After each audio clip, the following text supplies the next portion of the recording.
Clear છે મારો audio video? હા માતાજી, ક્લિયર છે. Thank you so much. હરે કૃષ્ણ. શ્રી શ્રી રાધા ગોવિંદજીના ચરણમાં વંદન કરી ભગવાનના શાશ્વત ભક્ત એવા અર્જુનજી, શિલા પ્રભુપાદજી, પરમ પૂજ્ય જયપ્રતાપ સ્વામીજી મહારાજ, પરમ પૂજ્ય નામાનિષ્ઠ પ્રભુજીને વંદન કરીને શરૂઆત કરીશું આજના સેશનની. મંગલાચરણની ખૂબ જ ભાવપૂર્વક પ્રાર્થનાઓ સાથે બધાની વિનંતી છે. એનો અર્થ છે આપણે ગુજરાતીમાં અનુવાદ જાણી ચુક્યા છે, મહત્વ જાણી ચુક્યા છે. તો વિનંતી છે કે મ્યુટ રહીને મારી સાથે મંગલાચરણની પ્રાર્થનામાં બધા જ જ્યાં છો ત્યાંથી જોડાઓ.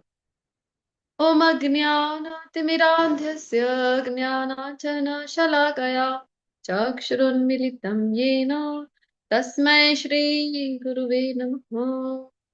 શ્રી ચૈતન્યમનોભીષ્ટં સ્થાપિतं येन भूतले स्वयं रूप कदा मह्यं ददाति स्वपदान्तिकम्.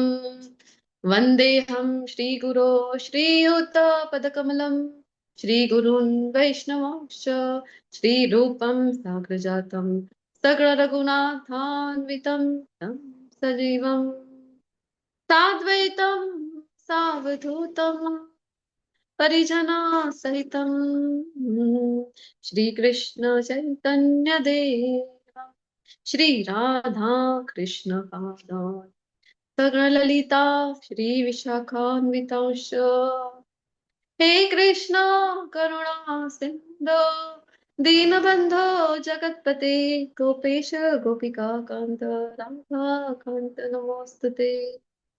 तप्तकाञ्चन गौराङ्गी श्रीराधे वृन्दावनेश्वरी वृषभानुसुते देवी प्रणमामि हरिप्रिये. वाञ्छाकल्पतरुभ्यश्च कृपा सिन्धुभ्य एव च पतितानां पावनेभ्यो वैष्णवेभ्यो नमो नमः.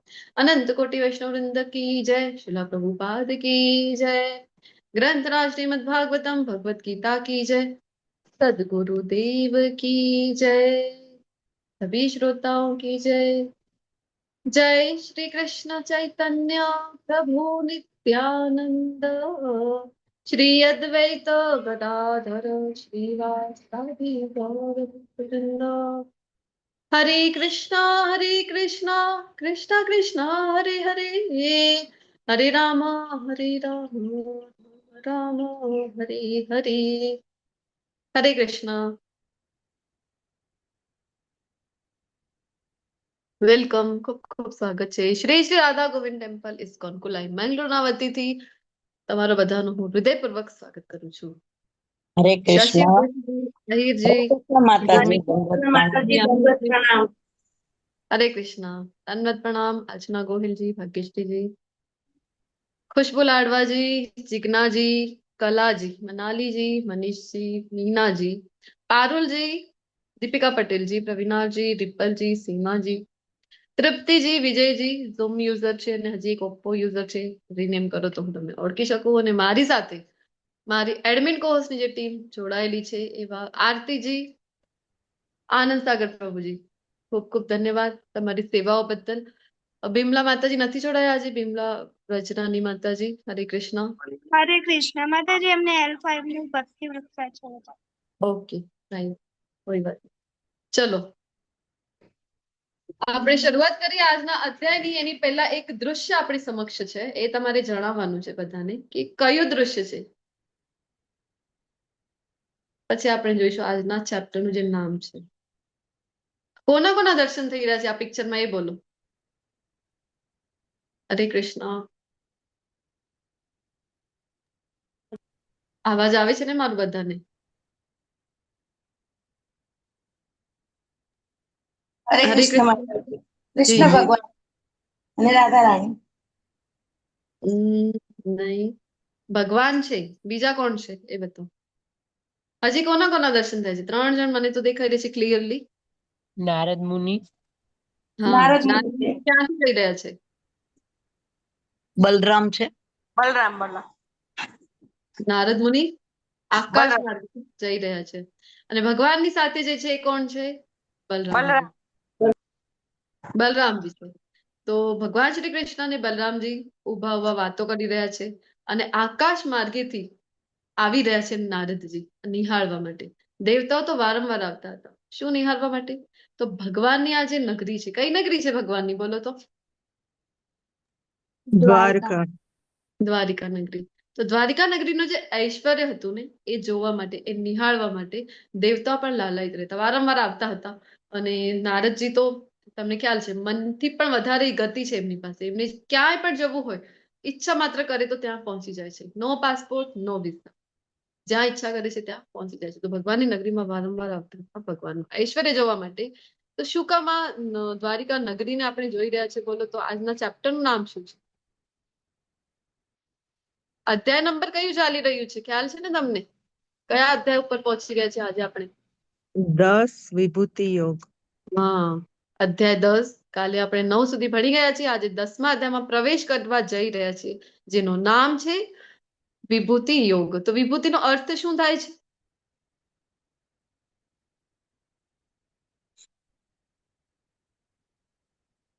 વિભૂતિનો અર્થ જણાવો. સાંભળ્યું છે ને વિભૂતિ? સાંભળ્યું છે કે નહીં એના પહેલા?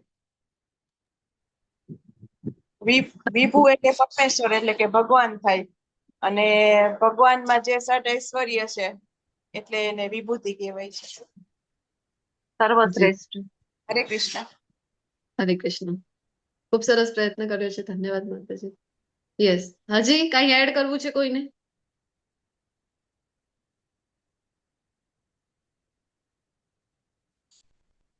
બોલો બોલો. વિભૂતિનો એક અર્થ થાય છે ઐશ્વર્ય, અને બીજું જે માતાજી અત્યારે જણાવી રહ્યા હતા, ઐશ્વર્ય, અને બીજું છે કે વિશેષ શક્તિઓ. ભગવાનની જ્યાં જ્યાં જે કંઈ પણ અસ્તિત્વમાં છે ને, બધાનું ભગવાન વારંવાર કહે છે કે બીજ જ ભગવાન. સ્તોત્ર કહે છે ને વારંવાર, ભગવદ ગીતાના લોકો આપણે ભણી રહ્યા છીએ તો વારંવાર એમાં આવે છે કે સ્તોત્ર જ હું છું. આજે પણ ભગવાન જણાવવાના છે. પરંતુ આપણે કહેવાય ને કે બધું જ ભગવાનની શક્તિઓ છે, પરંતુ એમાંથી પણ કોઈ કોઈ વિશેષ શક્તિ ભગવાનને કોઈ કોઈ જગ્યાએ, કોઈ કોઈ વ્યક્તિ, કોઈ કોઈ પશુમાં મૂકેલી છે. તો એનું વર્ણન જે છે આજના અધ્યાયમાં કરવા જઈ રહ્યા છે. તો શું કામ આ વિભૂતિ યોગની આવશ્યકતા પડી છે એ ચર્ચા કરી. એના પહેલા ઐશ્વર્યની વાત થઈ રહી છે, તો આપણે જયારે ભગવાનના ષડ ઐશ્વર્ય જોઈ રહ્યા હતા એ સમય પણ જોયું હતું કે ભગવાનની જે દ્વારિકા નગરી છે એનું ઐશ્વર્ય કેટલું હતું. આખી જે નગરી હતી ભગવાનની, એ સ્વર્ણની હતી. અને ભગવાનની કેટલી રાણીઓ હતી, બોલો તો?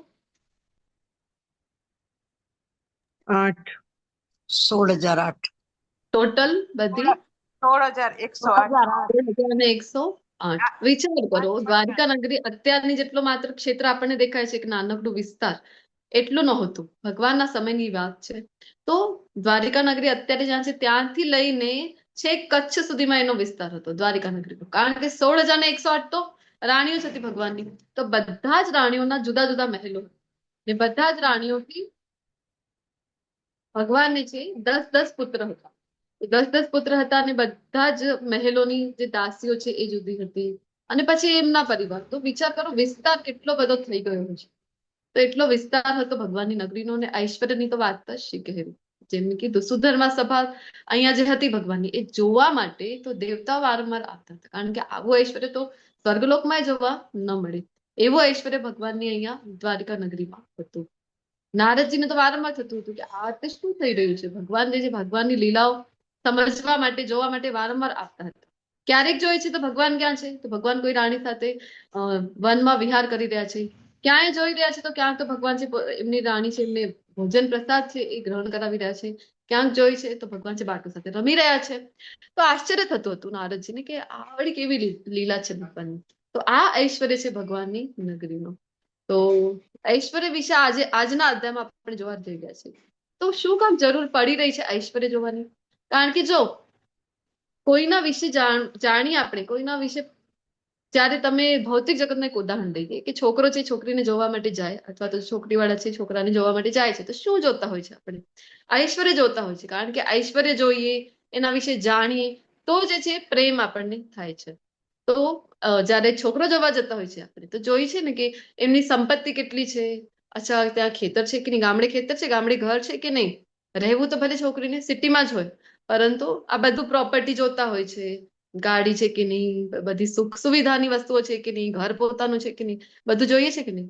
સેમ વે છોકરાવાળા જયારે જાય છે ત્યારે સુંદરતા છે કે નહીં, શાલીનતા છે કે નહીં, અને બધી કલામાં પારંગત છે કે નહીં, આ બધું આપણે જોતા હોય છે. તો એ પણ ઐશ્વર્ય છે. તો ઐશ્વર્ય જયારે જાણીએ, કોઈ પુત્ર જયારે જાણે છે કે અરે મારા પિતાની આટલી બધી કંપની મારા પિતાની છે, અચ્છા આટલું બધું મેનેજમેન્ટ મારા પિતા એકલા કરતા હોય છે, એ જયારે જાણે છે પોતાના પિતા વિશેના ઐશ્વર્ય વિશે, તો હજી જે છે રિસ્પેક્ટ એની વધે છે અને હજી પ્રેમ છે એ વધે છે. તો આ કોના માટે છે? આજનો જે અધ્યાય છે એ જે નવોદિત ભક્તો છે, એટલે કે નવા નવા ભક્તિમાં જે આવ્યા છે, એમના માટે જરૂરી છે કે ઐશ્વર્ય ભગવાનનું જાણે. બાકી જે શુદ્ધ ભક્તો છે ભગવાનના, અર્જુનજી જેવા જે ભક્તો, જે શાશ્વત પાર્ષદ છે ભગવાનના, એમને કોઈ રસ નથી, ભગવાનના ઐશ્વર્યથી કોઈ લેવા દેવા છે નહીં. ભગવાનને આજના અધ્યાયમાં પણ જોઈશું, એ નથી ઈચ્છતા કે ભગવાન એવું ઐશ્વર્યવાન સ્વરૂપમાં એમની સમક્ષ આવે. વ્રજવાસી ક્યારે ઈચ્છતા નથી, એ તો માનવા જ તૈયાર નથી. વારંવાર ભગવત તત્વનું છે પ્રદર્શન કરાવે છે ભગવાન, તો પણ વ્રજવાસી ક્યારેય માનવા તૈયાર નથી કે એ જ ભગવાન છે. ઉલટાનું ત્યાં કહે છે ભગવાન કરે, જો હું ભગવાન છું, હું જે છું, તો કહે છે કે બસ લાલા તું બાકી જે કહેવું એ કહી લે, તારી બધી વાતો અમે માનવા તૈયાર છીએ. ગોવર્ધન લીલા થાય છે તો બધા વ્રજવાસીઓ પૂછે છે ગોપપાળો કે આ તે કેવી રીતે કર્યું, તે ધારણ કરી છે, સાચે તે ધારણ કરી છે, સાચું બોલજે. તો ભગવાન કહે છે કે હા મેં કરી છે, જો. તો કહે છે કેવી રીતે? તો કહે છે કે હું ભગવાન છું, હું તો કહું છું તમને, શું કામ સત્યનારાયણની પૂજા કરો છો? અરે મારી પૂજા કરો, એ ગોપી તો માનતી જ નથી. તો ત્યારે વ્રજવાસી શું કહે છે, એ લાલા તું જે કહે છે ને એ અમે માનીશું, પણ આ તારી વાત અમે માનવા તૈયાર નથી. તું ભગવાન છે? અરે જા જા મોઢું ધોઈ આવતું. અરે તને તો પોતાનું મોઢું સરખું ધોતા નથી આવડતું, ને જોતો લાલો શું કહી રહ્યો છે, કહે છે કે હું ભગવાન છું. આવું કહે છે કારણ કે એમને રસ નથી. એમ ત્યાં પ્રેમ એટલો વધારે છે, એક્સેસ ઓફ લવ એટલો છે કે માનવા જ તૈયાર નથી કે કૃષ્ણ ભગવાન છે. બીજી બાજુ આપણા જેવા લોકો છે, એ પણ માનવા તૈયાર નથી કે કૃષ્ણ ભગવાન છે. શું કામ? કારણ કે આપણી અંદર શ્રદ્ધાની કમી છે. એ લોકોમાં પ્રેમ એટલું વધારે છે એટલે નથી માનવા તૈયાર, અને આપણા લોકોમાં એટલી શ્રદ્ધા જ નથી. પ્રેમ તો દૂરની વાત છે, એટલે આપણે પણ તૈયાર નથી માનવા માટે કે કૃષ્ણ છે એ જ ભગવાન છે. તો ઐશ્વર્યની હેન્ડ રેઝ કરજો માતાજી. હરે કૃષ્ણ. ઐશ્વર્યની વાત આપણે બધા કરી રહ્યા છીએ, તો ઐશ્વર્ય ભગવાનનું જરૂરી કોના માટે જરૂરી છે? નવા નવા જે ભક્તો આવે છે એમના માટે જરૂરી છે કે ભગવાનના ઐશ્વર્ય વિશે જાણે. તો શરૂઆત કરીશું આજના અધ્યાયની, અધ્યાય 10, અને જેનું નામ છે વિભૂતિ યોગ. પરમેશ્વરનું ઐશ્વર્ય, પોતાના ઐશ્વર્ય વિશે ભગવાન છે આજે સંભળાવવાના છે. તો આજનો અધ્યાય જે છે એ છે થેરોટિકલ, કારણ કે બધી જ વિશેષ શક્તિઓનું વર્ણન અહીંયા કરવા જઈ રહ્યા છે. અને આવતીકાલનો જે અધ્યાય છે એ છે ડેમોન્સ્ટ્રેશન. તો પ્રેક્ટિકલી ભગવાન છે એ બતાવવાના છે. શું બતાવવાના છે? આજે જે વિભૂતિઓ કીધું છે એ બધું જ દર્શન ભગવાન પોતાના વિરાટ સ્વરૂપમાં કરાવવાનું છે. અધ્યાય 10 ની આપણી ઝાંખી આપણી સમક્ષ છે 4 ભાગોમાં મુખ્યત્વે જેને વિભક્ત કરવામાં આવેલું છે, અને ખૂબ જ ઇમ્પોર્ટન્ટ એવું આજના અધ્યાયમાં આવે છે. કયું પાર્ટ છે ખ્યાલ છે કોઈને? જો આમ જોવા જઈએ તો આખી આખી ભગવદ્ ગીતા છે 700 શ્લોકની, ખૂબ મહત્વની છે. એમાંથી પણ આપણે જોતા હોય છે કે 108 જે શ્લોકો છે એ મુખ્ય શ્લોકો છે. જો કોઈને કંઠસ્થ કરવા હોય તો તમને લિસ્ટ જે છે એ મળી જશે તમારા ગ્રુપમાં, શ્લોક નંબર સાથે, કે કયા કયા ઇમ્પોર્ટન્ટ શ્લોકો છે અને ક્યાં કંઠસ્થ કરવા જોઈએ. એ પણ ના થાય તો આજના અધ્યાયમાં જે આવે છે, કયા શ્લોક નંબર આવે છે જે ખૂબ મહત્વના છે? બોલો, ખ્યાલ છે કોઈને શું કહેવામાં આવે છે એને? આખા ભગવદ્ ગીતાનો જે સાર જોવું હોય ને આપણને, તો આજના અધ્યાયમાં મળી જાય છે. હરે કૃષ્ણ માતાજી. હરે કૃષ્ણ જી. ચતુશ્લોકી ગીતા છે. હરી બોલ. યસ જયશ્રી, ખૂબ ખૂબ ધન્યવાદ. આજના અધ્યાયમાં આવે છે, શ્લોક નંબર યાદ છે તમને? કયા કયા છે? શ્લોક નંબર હા 8, 9, 10 અને 11. હરી બોલ. તો અહીંયા પણ બીજા નંબરની સ્લાઇડમાં છે આપણી પાસે કે શુદ્ધ ભક્તિ, એટલે કે ભગવદ્ ગીતાનો જે સાર છે. આપણે જોયું કે 9મો અને 10મો અધ્યાય છે સેન્ટરમાં આવી રહ્યા છે ભગવદ્ ગીતાના. એક તો ભક્તિ યોગ, એમાં પણ સેન્ટરના અધ્યાયો ચાલી રહ્યા છે. ખૂબ જ મહત્વના અધ્યાયો છે. અહીંયા ખૂબ જ ગુહ્ય જ્ઞાન જે છે, જ્ઞાનની જે લેવલ છે હજી પણ ડીપ થઈ રહી છે, આપણે જોયું હતું. તો સાર આખી ભગવદ્ ગીતાને જો સમજવું હોય શોર્ટમાં, તો આ જે 4 શ્લોકો છે એ સમજી જઈએ તો આખી ભગવદ્ ગીતા સમજાઈ જાય છે. 10.8 કેવી રીતે યાદ રાખીશું? તો 108 મણકા હોય છે એક માળાની અંદર, ખ્યાલ છે ને તમને? માળાની અંદર તો 108 મણકા, તો 10.8, 9, 10 અને 11, આ 4 શ્લોકોને ચતુશ્લોકી ગીતા તરીકે ઓળખવામાં આવે છે, જ્યાં ભગવદ્ ગીતાનો આખો સાર છે. શરૂઆત કરીએ આજના અધ્યાયની. શ્રી ભગવાનુવાચ ભૂય એવ મહાબાહો શૃણુ મે પરમં વચઃ યત્તેહં પ્રિયમાણાય વક્ષ્યામિ હિતકામ્યયા. ભગવાન અહીંયા ભગવાનના કહેવાથી શરૂઆત થઈ રહી છે. અર્જુનજીના પ્રશ્નથી આજના અધ્યાયની શરૂઆત થઈ રહી નથી. શું કહી રહ્યા છે? હે મહાબાહુ અર્જુન, વળી સાંભળ. તો અહીંયા ફરીથી શૃણુ એટલે કે શ્રવણ કરવા માટે ભગવાન કહી રહ્યા છે અર્જુનજીને. તું મારો પ્રિય સખા છે, પ્રિય માણાય. ભગવાન છે વારંવાર અર્જુનજીને સર્ટિફિકેટ આપી રહ્યા છે. આપણે જોયું ગઈકાલે કયા શબ્દ સાથે સંબોધ્યો હતો અર્જુનજીને? બોલો તો ખબર પડે કે સાંભળી રહ્યા છો કે નહીં ધ્યાનથી તમે લોકો. ધનંજય ધનંજય ધનંજય. હમ. શરૂઆતના શ્લોકમાં આપણે જોયું હતું કે પાત્રતાની વાત કરી હતી. તો અર્જુનજીમાં કઈ કઈ પાત્રતા છે વારંવાર ભગવાન સર્ટિફિકેટ આપે છે. ગઈકાલે કયા શબ્દ સાથે સંબોધ્યો હતું? જે શું કામ કોણ અર્જુન ભગવાનના પ્રિય ભક્ત છે? ગઈકાલે જે કીધું હતું શબ્દ યાદ છે કોઈને? કોણતી હતી કોણતી નહીં. અનસૂયવે યાદ આવે છે?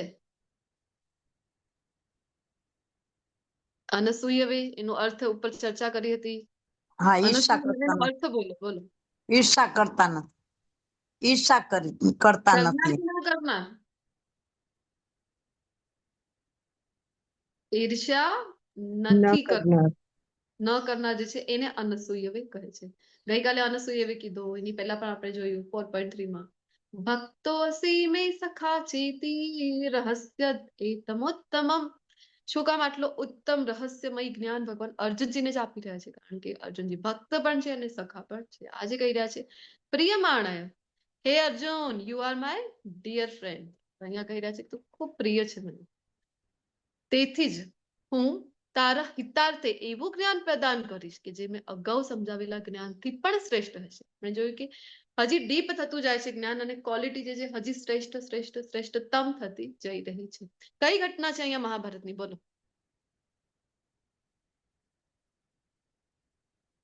હરે કૃષ્ણ. હરે કૃષ્ણ માતાજી.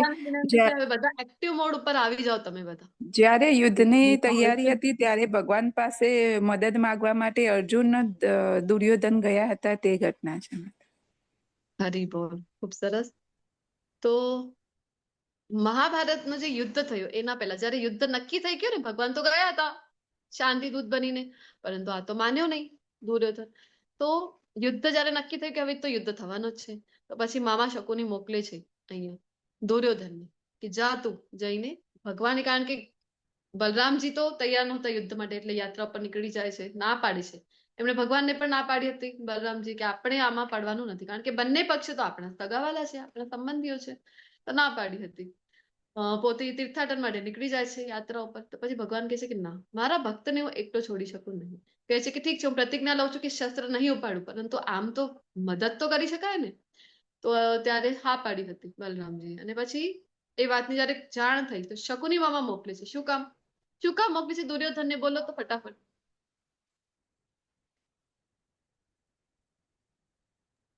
હરે કૃષ્ણ માતાજી. ભગવાનની નારાયણી સેના વાગવા માટે. હા, તો ભગવાનની જે નારાયણી સેના હતી એનો રેકોર્ડ હતું કે ક્યારે પણ એ પરાસ્ત થઈ નહોતી. ભગવાનની સેના છે, તો એ પ્રાપ્ત કરવા માટે મામા શકુની મોકલે છે દુર્યોધન. દુર્યોધન આવે છે અને આવીને ભગવાન જોઈ છે તો ભગવાન વિશ્રામ કરી રહ્યા હતા એ સમય. તો ભગવાનના બાજુમાં જે સિંહાસન હતું ત્યાં જઈને બેસી જાય છે. પછી અર્જુનજી પણ આવે છે. અર્જુનજી જોઈ છે કે ભગવાન વિશ્રામ કરી રહ્યા છે, તો અર્જુનજી ભગવાનના ચરણ કમળ પાસે નીચે બેસી જાય છે ભગવાનની સેવામાં. તો શું કામ અર્જુનજી સિંહાસન ઉપર ના બેસ્યા? એક જ હતું ભગવાનના રૂમમાં. અરે આપણા જેવા લોકોના રૂમમાં અનેક સિંહાસન જેવી ચેર હોય છે, સોફા ચેર હોય છે, તો ભગવાનના રૂમમાં એક જ હશે? તો અનેક હતી, પરંતુ આ અર્જુનજીનો ભાવ છે ભગવાન પ્રતિ, કે સેવાનો જે ભાવ છે અર્જુનજીનો, તો એટલે એ ચરણ પાસે બેસે છે. અને ઓબ્વિયસલી જયારે આપણે ઊંઘમાંથી ઉઠીએ તો સૌથી પહેલા આપણે આમ આજુબાજુ જોતા હોય છે કે આમ સામે દૃષ્ટિ પડે છે. તો ભગવાને ઊંઘમાંથી ઉઠ્યા જયારે તો આજુબાજુ દૃષ્ટિ નથી પડતી ને સામે, તો સામે અર્જુનજીને જોઈ છે ને અર્જુનજીને કહે છે કે આવ્યો છે તો કોઈ તો પ્રયોજન હશે, બોલ શું ઈચ્છા છે તારી? તારે દુર્યોધન કહે છે કે હું પહેલા આવ્યો હતો. તો ભગવાન કહે છે કે મારી દૃષ્ટિ તો પહેલા અર્જુન ઉપર પડી છે, એટલે પહેલા ચાન્સ હું અર્જુનજીને આપે છે. અને પછી કહે છે કે અર્જુનજી કહે છે કે હું તો યુદ્ધ માટે મદદ માટે આવ્યો છું. તો ભગવાન ત્યારે બે ઓપ્શન જણાવે છે. એક બાજુ મારી નારાયણી સેના, હું તો શસ્ત્ર ઉપાડીશ નહીં અર્જુન, તો બીજી બાજુ તો હું છું, પરંતુ નિશસ્ત્ર. હવે તું પસંદ કર. તો દુર્યોધનને મનમાં થાય છે કે અરે, હું પેલા આવ્યો ને તો પણ આને ચાન્સ મળી રહ્યું છે, હવે આ અર્જુન તો લઈ લેશે નારાયણ સેના, ગયો મારો ચાન્સ પહેલા આવીને પણ. અને ખૂબ ઉદાસ થઈ જાય છે. અર્જુનજી જયારે બોલે છે કે ભગવાન, મને તો તમારો સાથ જોઈએ છે, તો આમ દુર્યોધનના તો મન મેં લડ્ડુ ફૂટા.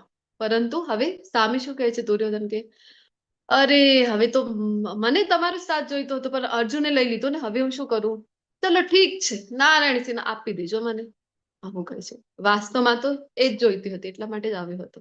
પરંતુ પછી આવું કહી દે છે અને પછી ભગવાન એને આપી દે છે નારાયણ સેના. અને અર્જુનને દુર્યોધનના ગયા પાછળ પૂછે છે કે અર્જુનને પૂછે છે શું કામ તે મને જ પસંદ કરી છે, મારી પસંદગી કરી, હું તો નિશસ્ત્ર રહેવાનો છું અર્જુન. તો એ સમયે અર્જુનજી જે જવાબ આપે છે ને, એ શું કામ આપણે આ ઘટના લઈ રહ્યા છે? કારણ કે પ્રિય માણા જે ભગવાન કહી રહ્યા છે, ભગવાન વારંવાર જે અર્જુનજીને સર્ટિફિકેટ આપી રહ્યા છે, શું કામ આપી રહ્યા છે? અર્જુનજી કહે છે કે ભગવાન, મને તો તમારો સાથ જોઈએ છે, ભલે તમે શસ્ત્રો ઉપાડો નહીં ઉપાડો, પણ તમે અમારી સાથે રહો. ભલે દુનિયા અમારી સાથે હોય ન હોય, અમને કોઈ ફેર પડતો નથી. અર્જુનજીનો આ ભાવ છે, પરંતુ તમે અમારી સાથે સદા રહો. તો આ જે ભાવ છે અર્જુનજીનો, ખૂબ પ્રસન્ન થાય છે ભગવાન. અને એટલે ભગવાન છે અર્જુનજીને કહી રહ્યા છે કે પ્રિય માણ્યા. તો આ ઘટના જે છે, આવી અનેક ઘટનાઓ છે અર્જુનજીના જીવનમાં કે જે સાબિત કરે છે, પ્રૂવ કરે છે કે અર્જુનજી છે ને એ વાસ્તવમાં ભગવાનના શુદ્ધ ભક્તો છે. અને આપણે બધા અર્જુનજીને ખૂબ ગ્રેટફુલ રહેવું જોઈએ, ખૂબ કૃતજ્ઞ રહેવું જોઈએ કે એમના લીધે આ જે જ્ઞાન છે, આ ભગવદ ગીતાનો આપણને મળી રહ્યો છે. ખૂબ મહાન છે અર્જુનજી. તો ભગવાન કહી રહે છે નમે વિદુષુર ગણા પ્રભવમ ન મહર્ષય અહમ આદિ દેવાનામ મહર્ષિણામ સર્વસ્વ. કે મારી ઉત્પત્તિ કે ઐશ્વર્ય ને ન તો દેવતાગણ. તો આપણે લાગે અચ્છા દેવતાગણ છે ને ખૂબ ભોગોમાં વ્યસ્ત છે, એટલે ભોગોમાં જે વ્યસ્ત છે એ તમને જાણી ન શકે ભગવાન, એવું છે? ભગવાન કહે છે ના ના ના ના. તો સૌથી વૈરાગી કોણ છે? એ તો ઋષિ મુનિઓ છે, મહર્ષિઓ છે. કારણ કે સરળ જીવન જીવતા હોય છે. તમને બધાને ખ્યાલ હશે કે ઋષિ મુનિઓ જયારે વનમાં ખૂબ સાદું સરળ જીવન છે, ભગવા રંગના વસ્ત્રો ધારણ કરે છે, ખૂબ મિનિમમ રિસોર્સ સાથે એ જીવન યાપન કરતા હોય છે. તો વૈરાગ્ય દ્વારા તમને જાણી શકાશે ભગવાન? ભગવાન કે છે ના ના, વૈરાગ્ય દ્વારા નહીં. ના તો ઐશ્વર્ય એટલે કે ના ભોગો દ્વારા, એટલે દેવતા નથી જાણતા, ના વૈરાગ્ય દ્વારા મહર્ષિઓ નથી જાણતા. શું કામ? તો ભગવાન કહે છે કારણ કે હું જ તો સર્વથા દેવો તથા મહર્ષિઓનો સ્તોત્ર છું. મારાથી જ બધા આવી રહ્યા છે, તો મને કેમ જાણશે? તો મનુષ્યોમાં માત્ર તે જ મોહરહિત હતા અને સમસ્ત પાપોથી મુક્ત હોય છે કે જે મને અજન્મા, અનાદિ તથા સર્વ ગ્રહ મંડળોના સ્વામી તરીકે જાણે છે. ભગવાન અહીંયા કહી રહ્યા છે, ભગવાન કેવા છે? વારંવાર કહી રહ્યા છે ભગવદ ગીતામાં કે ભગવાન કેવા છે?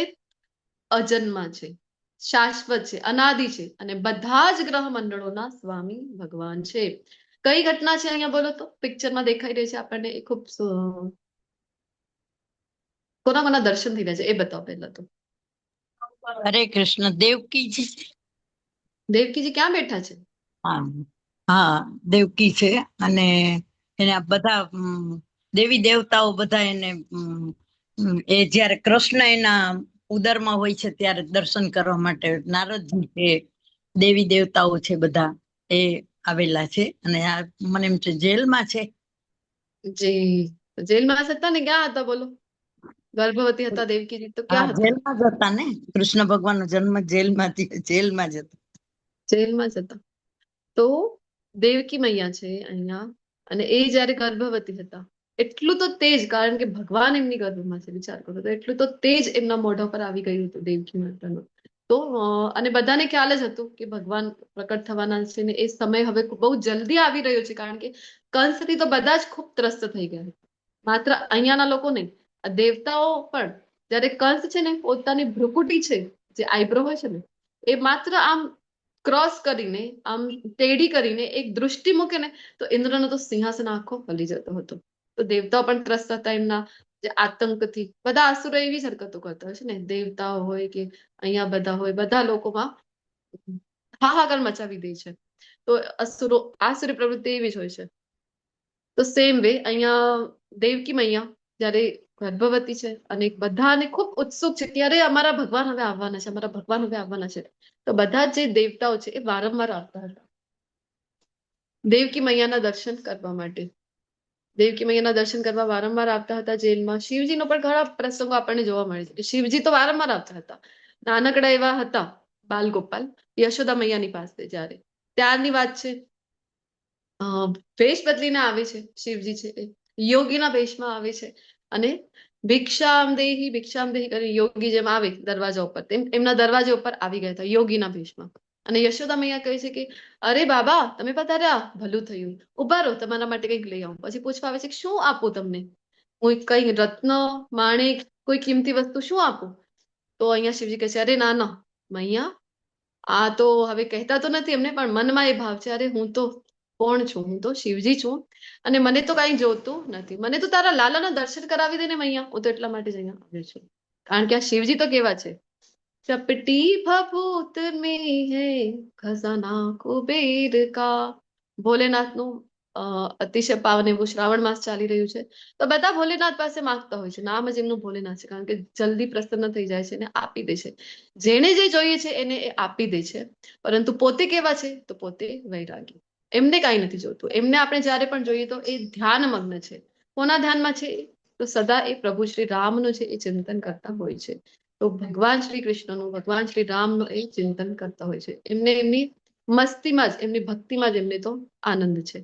તો વારંવાર આવતા હતા. શિવજીનો એક પ્રસંગ પણ છે ને કે ગોપી બનીને જયારે રાસ લીલામાં પ્રવેશમાં આવ્યા હતા તો ગોપીઓ એમને રોકી દે છે કે ના ના ના ના, અહીંયા કોઈ પુરુષને પ્રવેશ નથી. તો પછી શિવજી ખૂબ વિનંતી કરે છે. તો એ સમયે લલિતા સખી, વિશાખા સખી શું કહે છે એમને કે જાઓ પહેલા યમુના નદીમાં તમે સ્નાન કરીને. યમુના નદીમાં સ્નાન કરીને આવે છે ને ગોપી વેશ આખો એમને ગોપીના વેશમાં સજાવે છે અને પછી એમને રાસમાં પ્રવેશ મળે છે. તેને એક ભજન છે ને, એક દિન ભોલે ભંડારે, શું છે આગળ, બન કે વ્રજ કી નારી રજની આ ગઈ હું. તો વારંવાર દેવતાઓ અને શિવજી છે એ આવતા હતા ભગવાનના દર્શન.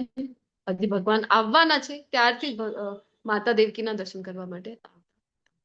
તો 7 ઋષિઓ અને 4 કુમારના નામ ખ્યાલ છે કોને? સપ્તઋષિ સાંભળ્યું છે કે નહીં? આપણને બધાને ખ્યાલ હશે. કોઈ આપણે સંકલ્પ કરાવડાવીએ તો બ્રાહ્મણ જે પુરોહિત આવે છે તો એ આપણને હાથમાં જલ દઈને કહે છે ને, ગોત્રનું નામ પૂછે છે આપણને, કયું ગોત્ર છે બોલો. આપણે સપ્તઋષિમાંથી જ એક ગોત્ર હોય છે બધાનો, ખ્યાલ છે કે નહીં? ચતુષ્કુમારો, કશ્યપ ગોત્ર. હા તો ખબર ન હોય આપણને જયારે કયું ગોત્ર છે તો કહે છે ને કે કશ્યપ ગોત્ર કહી દેવાનું કારણ કે કશ્યપ મુનિથી જ બધા આવ્યા છે ને. હા, સપ્તઋષિના નામ પૂછું છું ને ચતુષ્કુમાર. બોલો, પડે છે કોઈને? હરે કૃષ્ણ. બોલો બોલો. ગૌતમ, જમદગ્નિ, ભારદ્વાજ, અત્રિ, વશિષ્ઠ અને વિશ્વામિત્ર. અને જે 4 કુમારો છે એમાં સનક કુમાર ને સનત કુમાર. સનાતન, હા સનત કુમાર, સનત બરોબર. કુમાર. ગુપ્ત છે અને 7 જે ઋષિઓ છે કયા કયા છે તો અગસ્ત્ય, અત્રિ, વશિષ્ઠ, વિશ્વામિત્ર, ગૌતમ, જમદગ્નિ અને આ છે સપ્ત ઋષિઓ. તો શું કામમાં જોઈ રહ્યા છે કારણ કે નેક્સ્ટ જે શ્લોક છે અહીંયા ભગવાન આપણને જણાવી રહ્યા છે કે સપ્ત ઋષિઓ તથા તેમની પૂર્વે જે 4 અન્ય મહર્ષિઓ તેમજ બધા મનુઓ એટલે કે માનવ જાતિ, આપણે બધા માનવ જાતિ. શું કામ માનવ કહેવાય ગઈ છે? કારણ કે મનુથી આપણે આવ્યા છીએ એટલે માનવ. મારા મનથી ઉત્પન્ન થયેલા છે અને વિભિન્ન લોકમાં નિવાસ કરનારા સર્વ જીવો તેમનામાંથી આવે છે. એ બધાના જે પૂર્વજ છે. હવે આપણને તો એવું બધું ભણાવવામાં આવ્યું છે, આપણે 7મા અધ્યાયમાં ચર્ચા કરી હતી જે કે ડાર્વિન્સ ઇવોલ્યુશન થિયરી, ડાર્વિનની જે ઉત્ક્રાંતિવાદ શું કહે છે બોલો તો? ડાર્વિનનો ઉત્ક્રાંતિવાદ શું કહે છે? કેવી રીતે આવે છે? આપણા પૂર્વજ કોણ છે? વાનર. કહે છે વાનર આપણા પૂર્વજ છે. તો કોઈ આપણને વાનર એવું દેખાઈ રહ્યું છે અત્યારે? કોઈને દેખાઈ રહ્યું છે? ચલો વાળ છે, મોઢાના વાળ ઓછા થઈ ગયા, પૂંછ ગાયબ થઈ ગઈ છે. ચલો હવે ચર્ચા થઈ રહી છે કે કયા જાતિમાં એમને સંમિલિત કરવામાં આવે અને બધા જ પોલિટિશિયન પાર્ટી તો પછી પાછળ લાગી જશે. ચલો ચલો આ જાતિમાં આવી જાઓ તમને, એ તો પોતાનું વોટ ક્યાંથી વધારે મળશે એ જોતા હોય છે. તો થતું હોય એવું કઈ દેખાઈ રહ્યું છે? જો આવું થાય તો આપણને અત્યારે પણ દેખાય ને કે કોઈ વાંદરો છે તો એમાં થોડું ઘણું આટલા વર્ષોથી ચાલી રહી છે પ્રોસિજર ઇવોલ્યુશનની થિયરી, તો ક્યાંક તો કોઈ બદલાયું હશે એવું દેખાતું હોય હોત જો એવું થાત તો. પરંતુ એવું થયું નથી. એમને કહેવાનું તમે આવ્યા છો વાંદરાથી, અમે તો અમારા પૂર્વજો કોણ છે? અમે તો મનુના પુત્રો છે, સપ્ત ઋષિના સંતાનો છે અમે. અને અલ્ટિમેટલી કોણ? તો કૃષ્ણ. અમે બધા કૃષ્ણ, ભગવાન શ્રી કૃષ્ણથી આવ્યા છીએ. તો ગઈકાલે આપણે જોયું હતું નામ જપ જે છે એનું ખૂબ મહિમા હતું. ગઈકાલે એક પોઈન્ટ પણ આવ્યું હતું કે આપણે મિસ થયું કે નામના બલ ઉપર વ્યક્તિ છે એ પાપી પ્રતિક્રિયા કરી શકે નહીં. કારણ જોયું ને, અપીચેત સુ દુરાચારી, ભગવાન કીધું હતું કે જે દુરાચારી છે એને તો સાધુ માનો. તો પછી કોઈને લાગે કે ચલો ભક્તિ કરીએ, પાપ કરીશું ને ભક્તિ કરીશું, નામ જપથી તો બધા પાપો ધોવાઈ જાય છે. તો એવું કરી શકાય નહીં, કારણ કે નામ અપરાધમાં 7મા નંબરનો નામ અપરાધ છે. નામ કે બલ પર પાપ કરના, તો આ અપરાધ છે. તો ક્યારે પણ એવું કરી શકાતું નથી. પરંતુ નામ છે એ જ સાર છે અને બીજું બધું બેકાર છે. એ આપણે વારંવાર ચર્ચા કરી રહ્યા છીએ, ગઈકાલે પણ જોયું. તો પછી શું કામ ભગવાનની મહિમા જાણવાનું, ભગવાનનું ઐશ્વર્ય જાણવાની એટલી જરૂર છે? તો જેમ મેં કીધું ને તમને કે કોઈનો ઐશ્વર્ય જાણીએ તો પછી એની સાથે આપણને પ્રેમ થાય છે. એ સ્ટેજ, હાલાકી હું કહું છું ભૌતિક સ્ટેજ છે અને ઇનિશિયલ સ્ટેજ છે. વાસ્તવમાં જે અનન્ય ભક્તિની સ્ટેજ છે એમાં તો કોઈ જરૂર છે નહીં ભગવાનનું કોઈ ઐશ્વર્ય જાણવાની. અરે એમાં તો સેવા ભાવ પ્રાયોરિટી ઉપર છે કે હું કેવી રીતે સેવા કરું મારા ભગવાનની. ભગવાનને તો જે બાળક માને છે તો અરે નાનકડા તો છે અમારા બાલ ગોપાલ, તો બધું જ એમને રેડી કરીને આપતા હોય છે. દૂધ પણ અર્પણ કરે તો તમે જોયું હશે બાલ રૂપમાં જે કોઈ સેવા કરે છે તો દૂધ પણ અરે અમારા લાલાને તો મોઢું પડી જશે તો ઠંડુ કરીને એ આપતા હોય છે. આવો ભાવ છે અહીંયા. તો ભગવાનની સેવામાં જે ભગવાનના શુદ્ધ ભક્તો છે એ લાગે નથી. પરંતુ આપણા જેવા જે નવા નવા આવ્યા છે એમને માટે ખૂબ જરૂરી છે ઐશ્વર્યને જાણી.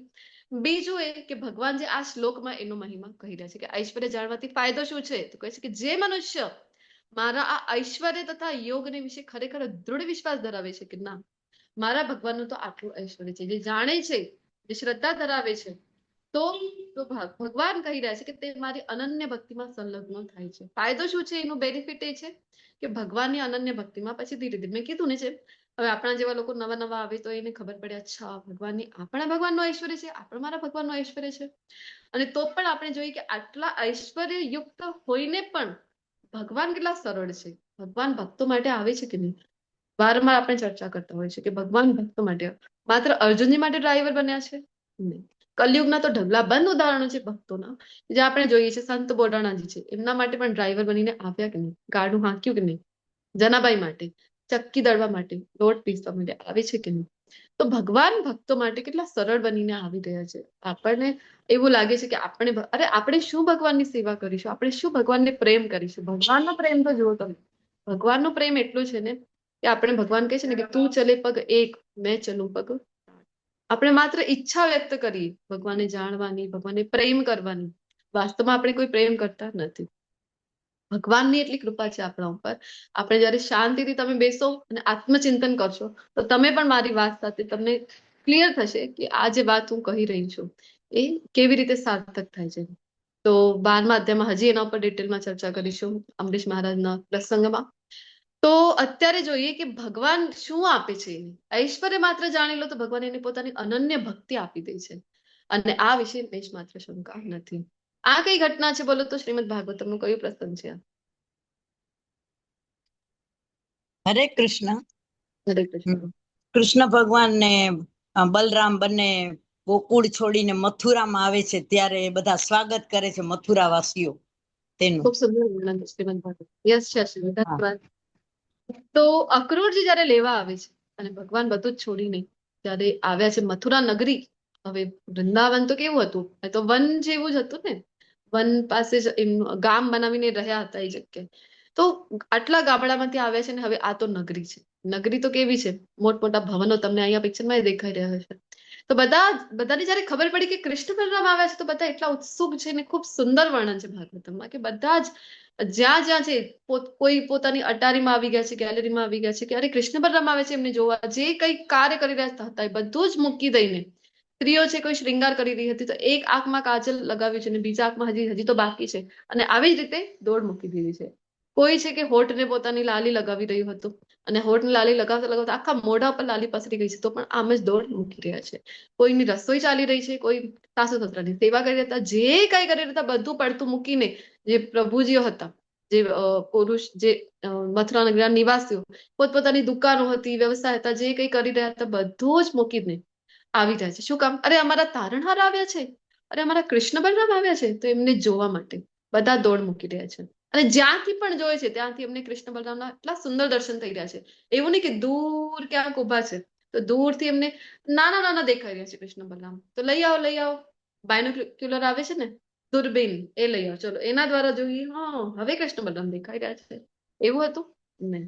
ભગવાનનું ઐશ્વર્ય છે કે જ્યાંથી પણ જે પણ જોઈ રહ્યો છે ને ત્યાંથી એમને ભગવાનના એવા જ દર્શન થાય છે જેવા સામેવાળી વ્યક્તિને થઈ રહ્યા છે. તો ચતુશ્લોકી ગીતાની શરૂઆત થઈ રહી છે. ખૂબ સુંદર શ્લોકો છે ભગવાનની. ભગવદ્ ગીતા 4 શ્લોકોમાં સમજવું હોય તો આ ચતુશ્લોકી ગીતા સમજી જવાય. અહમ સર્વસ્ય પ્રભવો મત્ત સર્વમ પ્રવર્તતે ઇતિ મત્વા ભજન્તે મામ બુધા ભાવ સમન્વિતઃ. ભગવાન અહીંયા કહી રહ્યા છે 10.8 કે હું સમસ્ત દિવ્ય તથા ભૌતિક જે કંઈ પણ અસ્તિત્વમાં છે, આધ્યાત્મિક ગણી લો, દિવ્ય ટ્રાન્સેન્ડેન્ટલ અથવા તો ભૌતિક, જેટલા પણ વિશ્વ છે બધાનું કહી રહ્યા છે કે કારણ હું છું અને દરેક વસ્તુ મારામાંથી જ ઉદ્ભવે છે. આવી રીતે જે વ્યક્તિ જાણે છે એને ભગવાને કીધું છે બુધા ભાવ સંબંધી. આવા વ્યક્તિને ભગવાન બુદ્ધિમાન કહી રહ્યા છે. એટલે જ બીજા શ્લોકમાં જયારે નેહા વિક્રમ નાશોસ્તી શ્લોક આવ્યું હતું ત્યારે આપણે જોયું હતું ને કે આ જે યોગ છે એટલે આપણે જોયું કે બુદ્ધિ યોગ છે એમાં થોડુંક પણ પ્રગતિ કરીએ તો ભગવાન કીધું હતું કે એમાં ઘાટો નથી. ઉલટાનું બુદ્ધિ યોગમાં પ્રયત્ન કરીએ તો આપણી જે પ્રગતિ જ થવાની છે. તો ત્યારે શું કામ આપણે જોયું કે બુદ્ધિ યોગ? કારણ કે ભગવાન અહીંયા કહી રહ્યા છે બુદ્ધિમાન કોણ છે? કે જે જાણે છે કે બધા જ ભૌતિક, આધ્યાત્મિક જે કઈ અસ્તિત્વમાં છે ને બધાનું કારણ જે છે એ મારા કૃષ્ણ છે. આવી રીતે જાણીને પછી કરે છે શું? તો ઇતિ મત્વા ભજન્તે મામ, આવી રીતે જાણીને એ મને ભજે છે. ખૂબ પ્રેમપૂર્વક, પ્રીતિપૂર્વક જે છે મને ભજી રહ્યા છે. તો આવા ભક્તોને ભગવાને કીધું છે બુદ્ધિમાન. અને આ જાણીને ભગવાનને પ્રેમ ભક્તિ કરી રહ્યા છે. તો ભક્તોની વાત છે અહીંયા કે ભગવાનના જે શુદ્ધ ભક્તો છે, ભગવાનના જે અનન્ય ભક્તો છે એ કરે છે શું? તો કહી રહ્યા છે કે ભક્તો જાણે છે કે હું જ સર્વ કારણમ છું, સર્વ કારણમ, બધાનો સ્તોત્ર છું. અને એવી રીતે એ પછી શું કરે છે? તો મને પ્રેમપૂર્વક ભજી છે. ભક્તની વાત છે. તો અચ્છા ભગવાન તમે જણાવી તો દીધું તમારા ભક્તો જે છે એ જાણે છે, બુદ્ધિમાન છે, તમને પ્રેમપૂર્વક. થોડુંક હજી ક્લિયર કરો ને. તો ભગવાન હજી ક્લિયર કરી રહ્યા છે 10.9 મત ચિત્તા મત ગત પ્રાણા બોધયંત પરસ્પરમ. તો ભગવાન કહી રહ્યા છે કે અચ્છા આવા ભક્તો તમારા કરે છે શું ભગવાન? તો ભગવાન કહે છે કે આવા મારા જે શુદ્ધ ભક્તો છે એ શું કરે છે? તો એમનું જે ચિત્ત છે એ મારામાં લાગેલું છે, મત ચિત્તા. તો એમનું ચિત્ત મને સોંપી દે છે. મદગત પ્રાણા એટલે કે જે કઈ એક્ટિવિટીઝ છે ને એ મને કેન્દ્રમાં રાખીને કરે છે. જે પણ કરતા હોય છે દિવસભરમાં કાર્ય એ મને સેન્ટરમાં કૃષ્ણ રાખીને કરી રહ્યા છે. અચ્છા, અને બીજું શું? તો કહે છે બોધયંત પરસ્પરમ, એકબીજા સાથે મારા જ વિશે ચર્ચા કરી રહ્યા છે. તો કોઈને લાગે કે અચ્છા તમારા જ વિશે ચર્ચા કરવાની, કરતા છે ને અડધો કલાક 1 કલાક. તો ભગવાન કહે છે કે નહીં નહીં નહીં નહીં, કથ્યંતશ્ચ મામ નિત્યમ, કહે છે કે મારા વિશે જે ચર્ચા છે એ કેટલું કરે છે? તો મામ નિત્યમ, એ સદા ને સદા એ જ કરે છે. તો કોઈને લાગે ઓહો હો ભગવાન તમારા ભક્તોની લાઈફ એટલી બોરિંગ છે, બીજાને જુઓ તો ખરા શું શું કરી રહ્યા છે. અરે કોઈ વોટર પાર્કમાં જઈ રહ્યો છે, કોઈ તો સ્વિમિંગ પુલમાં જઈ રહ્યો છે, કોઈ ફોરેન ટૂરમાં જઈ રહ્યો છે, ને તમારા ભક્તો આ જ કરે છે, બસ તમારી જ કથા કરવાની. બોર થઈ જતા હશે નહીં? તો ભગવાન કહે છે કે ના, રિઝલ્ટ તો સાંભળો. તુષ્યંતી ચ રમંતી ચ, પરિણામ શું છે? તો કહી રહ્યા છે કે એ તો પરમ સંતોષ અને પરમ આનંદને પ્રાપ્ત કરી છે. તો રિઝલ્ટ તો બધાને જોઈએ છે. આપણે પણ જે કંઈ કરી રહ્યા છે આખો દિવસ, રિઝલ્ટ આપણને શું જોઈએ છે? હેપીનેસ, ખુશી જોઈએ છે કે નહીં? કોઈ છે અહીંયા કે જે દુઃખી થવા માટે પ્રયત્ન કરી રહ્યો છે, અથવા તો ધ્યેય છે કે મારે આટલો દુઃખ તો મને મળવું જ જોઈએ એટલા માટે હું આ એક્ટિવિટીઝ કરી રહ્યો છું? છે કોઈ? આપણે પ્રયાસ એક જ ઇન્ટેન્શન હોય છે, સુખી થવું છે, ખુશ રહેવું છે. એટલા માટે જ આપણે કોઈને આશીર્વાદ પણ નહીં તો કહીએ છીએ ને ખુશ રહેજો. તો ખુશ રહેવા પ્રયત્નો કરી રહ્યા છે પરંતુ થતા નથી. ક્યારે થવાય છે? તો કૃષ્ણ કહે છે, ભગવાન શ્રી કૃષ્ણ કહી રહ્યા છે કે એમના ભક્તો જ આ તુષ્યંતી ચ રમંતી ચ નું પરિણામ મેળવી શકે છે. આ રિઝલ્ટ તો આપણને પણ જોઈએ છે પરંતુ રિઝલ્ટ મેળવવા માટે કાર્ય પણ કરવું પડે. શું કરવું પડે? મત ચિત્તા મદ ગત પ્રાણા, બધી જ ગતિવિધિઓ કૃષ્ણની આજુબાજુ. બોધયંત પરસ્પરમ, એ મારી જ ચર્ચા. કથ્યંતશ્ચ મામ નિત્યમ, આપણને આ બધું તો નથી કરવું. હા, રિઝલ્ટ અમને જોઈએ છે, પરમ સંતોષ, પરમ આનંદ. તો કેવી રીતે? ભગવાન કહે છે કે મારા ભક્તોને જ આ મળી રહ્યું છે. શું કામ? કારણ કે મારા ભક્તો સદા ને સદા જે કંઈ કરી રહ્યા છે. ગઈકાલે એક શ્લોક આવ્યો હતો ને, કેટલો સુંદર હતો.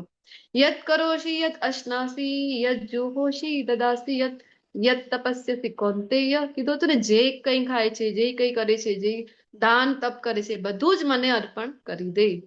તો અહીંયા ભક્તો એ જ કરી રહ્યા છે, જે કંઈ કરે છે કૃષ્ણ માટે. અચ્છા, તો ભગવાન તમારા ભક્તો આટલું બધું કરે છે તમારા માટે, તમે કઈ કરો છો કે નહીં તમારા ભક્તો માટે? તો આનો ઉત્તર આ શ્લોકમાં ભગવાન આપી રહ્યા છે 10.10.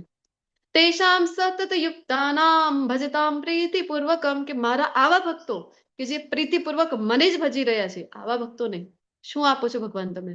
દદામી બુદ્ધિ યોગમ તમ, બુદ્ધિ યોગ આપું છું હું. તો કેવું બુદ્ધિ યોગ આપો છો ભગવાન? શેર માર્કેટમાં શું થવાનું છે, આજે ફોલ થવાનું છે કે ડાઉન, ક્યાં અમે ઇન્વેસ્ટમેન્ટ કરીએ, આવું કોઈ બુદ્ધિ યોગ આપો છો? અથવા તો આઈપીએલ ચાલી રહી હતી, કોણ જીતશે, આવું કોઈ બુદ્ધિ યોગ આપો છો? કેવું બુદ્ધિ યોગ આપો છો ભગવાન? તો ભગવાન કહે છે કે એ ન મામો પયાંતિ તે, અરે આવો તુચ્છ બુદ્ધિ યોગની વાત નથી થઈ રહી. કયા બુદ્ધિ યોગની વાત થઈ રહી છે? કે તેમને તો હું એવું જ્ઞાન આપું છું, એવી બુદ્ધિ યોગ આપું છું કે જેનાથી તેઓ મને પ્રાપ્ત કરી શકે. અલ્ટિમેટ જે જીવનનો ઉદ્દેશ્ય છે કે ભગવાનની પ્રેમ ભક્તિ પ્રાપ્ત કરવી, એ પ્રાપ્તિ કરાવી દે છે ભગવાનના ભક્તોની જે ગતિવિધિઓ છે એ. ભગવાન પછી આવા ભક્તોને કહી રહ્યા છે કે હું તો એને બુદ્ધિયોગ આપું છું. કેવો બુદ્ધિયોગ આપું છું? કે જે મારા સુધી, મારા ધામ સુધી પહોંચી શકે, જે મારી પ્રેમ ભક્તિને પ્રાપ્ત કરી શકે. કયું ઉદાહરણ છે અહીંયા બોલો? ધ્રુવ મહારાજ છે. ધ્રુવ મહારાજ છે, નાનકડા એવા ધ્રુવ મહારાજ છે, પરંતુ ભક્તિ એમની ખૂબ અટળ છે. તો અનેક ભક્તોના ઉદાહરણો છે અહીંયા તો. અચ્છા, બુદ્ધિયોગ આપો છો, હજી કઈ આપો છો ભગવાન? તો ભગવાન કહે છે તેષામેવા અનુકંપાર્થમ અહમ જ્ઞાનજં તમઃ નાશયામ્યાત્મ ભાવસ્થો જ્ઞાનદીપેન ભાસ્વિતા, કે ભક્તો ઉપર, આવા મારા ભક્તો ઉપર વિશેષ કૃપા કરવા માટે તેમના હૃદયમાં, ભગવાન ક્યાં રહે છે? બધાના હૃદયમાં. તેમના હૃદયમાં રહેનારો હું જ્ઞાનરૂપી પ્રકાશમાન દીપક વડે અજ્ઞાનજન્ય અંધકારને દૂર કરું છું. જ્ઞાન દીપેનો ભાસ્વિતા, કે આવા ભક્તોના જીવનમાં જ્યાં જ્યાં પણ અંધકાર છે, આપણા બધાના જીવનમાં અંધકાર છે. તમને લાગશે કે અરે 4 વાગ્યાનો સમય છે, કેટલો તો પ્રકાશ છે, ક્યાં અંધકારની વાત કરું છું? નથી અંધકાર, આપણે બધા અજ્ઞાન રૂપી અંધકારમાં ઘેરાયેલા છીએ. એટલે જ તો ભૌતિક જગતમાં છે. તો અહીંયાથી બહાર આવવા માટે જે જરૂરી છે એ છે જ્ઞાન. તો આવું જ્ઞાન રૂપી પ્રકાશ ક્યારે પડે છે? તો કૃષ્ણનો જ્યાં સુધી અનુકંપા આપણા ઉપર ન થાય, આવી વિશેષ કૃપા ન થાય, ત્યાં સુધી સંભવ નથી. કહે છે ને કે ગુરુની કૃપાથી ગોવિંદ મળે છે, અને ગોવિંદની કૃપાથી ગુરુ. ગુરુ ક્યારે મળે છે? શીલા પ્રભુપાદજી નો આ જે ક્લાસ આપણા સુધી પહોંચી ગયું છે એમની કૃપાથી. તો શીલા પ્રભુપાદજીની કૃપા ક્યારે થઈ છે? જ્યારે રાધા ગોવિંદજીની કૃપા આપણા ઉપર થઈ છે, ત્યારે શીલા પ્રભુપાદજીનું શરણ આપણને મળ્યું છે. તો અર્જુનજી હવે જે સ્તુતિઓ કરી રહ્યા છે 12મા અને 13માં, ત્યાં આપણને ખબર પડી છે, જે આપણે ડે 2માં ચર્ચા કરી હતી, અર્જુનજીને તો ખબર જ હતી. શું ખબર હતી? કે ભગવાન કૃષ્ણ છે એ પરબ્રહ્મ છે. કહી રહ્યા છે ને અહીંયા કે આ પૂર્ણ પુરુષોત્તમ પરમેશ્વર, પરમ ધામ, પરમ પવિત્ર, પરમ સત્ય છો, પરમ બ્રહ્મ, પરમ ધામ, પવિત્રમ પરમમ ભવાન, પુરુષમ શાશ્વતમ દિવ્યમ, આદિ દેવમ અજમ વિભુ. તો અર્જુનજીને ખબર છે કે કોણ છે પરમ પવિત્ર પૂર્ણ પુરુષોત્તમ પરમેશ્વર? એ તો આપ જ છો. તો આપ સનાતન છો, દિવ્ય આદિ પુરુષ, અજન્મ તથા મહાનતમ છો. તો કોઈને લાગે અચ્છા મિત્ર છે ને, ફ્રેન્ડશિપ, મિત્રતા. મિત્રતામાં ચાલે છે, શું ચાલે છે? કે થોડું ઘણું એકબીજાની કરતા હોય છે ને, બટરિંગ બાજી ચાલે છે. એટલે અર્જુનજી મસ્કા પોલિશ કહે છે ને, એટલે અર્જુનજી આવા ભગવાનની સ્તુતિઓ કરી રહ્યા છે. તો અર્જુનજી આગળ હજી ક્લિયર કરે છે કે અરે ના ના, હું એકલો નથી કહેતો. તો કોણ કહે છે હજી? તો કહી રહ્યા છે કે આ બધું તો નારદ, અસી, દેવલ તથા વ્યાસ જેવા સર્વ ઋષિઓ આપના વિશાળ સત્યનું સમર્થન કરે છે, અને હવે આપ સ્વયં મને એ જ કહી રહ્યા છો. તો અહીંયા ભગવાનને અર્જુનજી કહી રહ્યા છે કે ના ના, હું એકલો નથી કહેતો, આ તો બધું જ મહાન મહાન જે ઋષિઓ છે, જે ભગવાનના જ અવતાર જે છે, આવા બધા જ તમારા અવતારો જે છે એ પણ આ વાતની પુષ્ટિ કરી રહ્યા છે. અને હવે તમે પણ તમારા મોઢેથી મને એ જણાવી રહ્યા છો. હે કૃષ્ણ, આપે મને જે બધું કહ્યું તેને હું સર્વથા સાચું માનીને સ્વીકારું છું. હે પ્રભુ, ન તો દેવો તો અથવા તો ન તો દાનવો, દેવો અને દાનવો બંને પણ આપના સ્વરૂપને જાણવા સમર્થ નથી. બંને નથી જાણી શકતા. પ્રેમ ભાવ વાળા પણ નથી જાણી શકતા, અને જે ઈર્ષ્યા કરી રહ્યા છે એ પણ તમને નથી જાણી શકતા. હે પુરુષોત્તમ, હે સર્વના ઉદ્ભવ સ્થાન. પુરુષ, પુરુષ તો અહીંયા આપણે પણ નાના પુરુષ કહેવાય, પરંતુ પરમ પુરુષ કોણ છે? એક જ છે, એ તો માત્ર કૃષ્ણ છે. મીરાબાઈનો ખૂબ સુંદર પ્રસંગ નથી આવતો? વૃંદાવનમાં મીરાબાઈ હતા, એક સંત પાસે જયારે ગયા હતા દર્શન માટે, સંતો પ્રતિ ખૂબ આસ્થા હતી મીરાબાઈને, અને એ જયારે દર્શન માટે જાય છે તો એમના જે શિષ્યો હતા એ કહેવડાવે છે સંત એમની પાસેથી ને આવીને કહે છે મીરાબાઈને કે અમારા જે ગુરુ છે ને એ કોઈ સ્ત્રીઓને મળતા નથી. તો એ સમયે મીરાબાઈ કહે છે કે અચ્છા, મને તો આ જ ખબર પડી કે વૃંદાવનમાં બીજો કોઈ પુરુષ જ છે.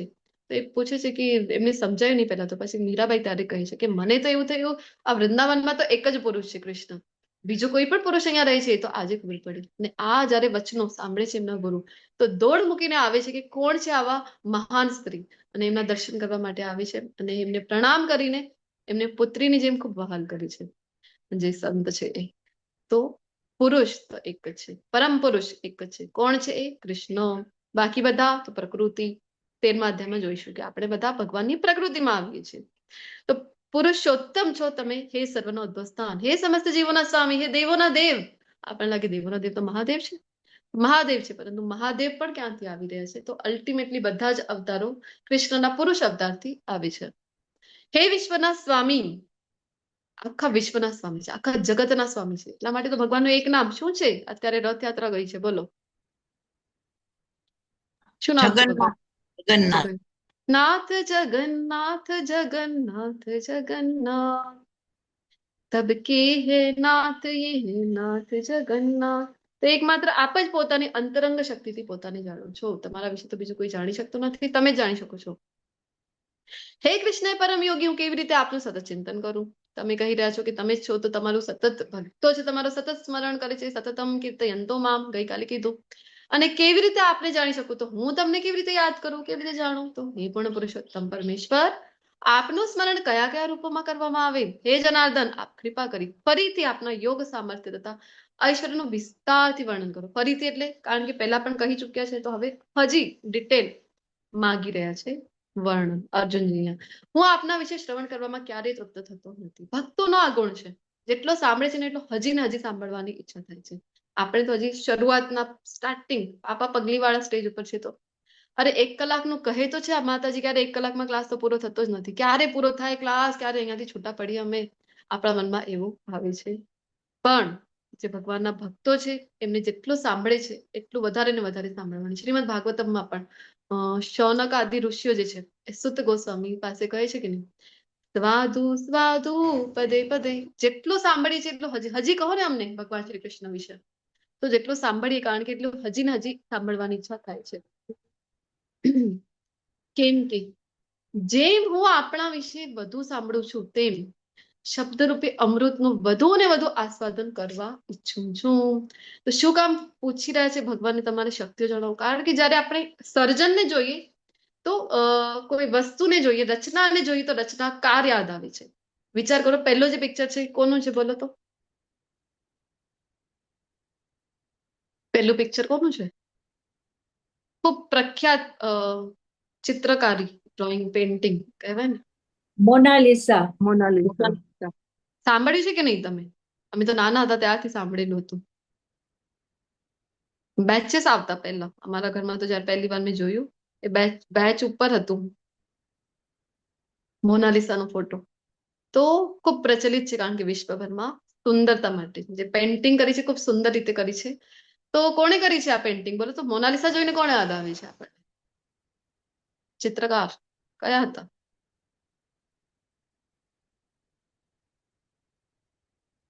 વાસ્કો ડી લિયોનાર્ડો દા વિન્ચી. લિયોનાર્ડો, સોરી, લિયોનાર્ડો દા વિન્સી. વિન્ચી. આ જે હતા એના ચિત્રકાર હતા, એ યાદ આવે છે. પછી જયારે આપણે ઝીરો જોઈએ, ઝીરો, તો કોણ યાદ આવે આપણને? શૂન્ય જયારે જોઈએ છે ત્યારે આર્યભટ્ટ. આર્યભટ્ટ. ખૂબ સુંદર ગીત આવે છે ને એટલે તો. જબ ઝીરો દિયા મેરે ભારત ગયે, 15 ઓગસ્ટ આવવાની છે. તો ઝીરો કોણે આપ્યું છે? આર્યભટ્ટે. અને E is equal to mc². Albert Einstein.